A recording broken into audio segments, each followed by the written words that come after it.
Pinupuri ka namin, O Diyos, Ama, Anak, at Espiritu Santo.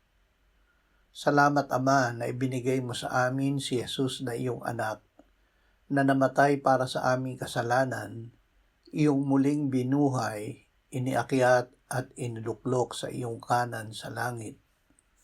Salamat na ibinigay mo sa amin ang iyong banal na Espiritu, at sa pamamagitan niya ay ibinuhos mo ang iyong pag-ibig sa aming puso. O Espiritu Santo, lagi mo kaming ilapit kay Jesus at panatilihin mo kaming banal. Patuloy mong ihayag ang kapangyarihan ng Diyos sa aming buhay at panatilihin mo ang aming pag-asa na hindi mabibigo. Amen.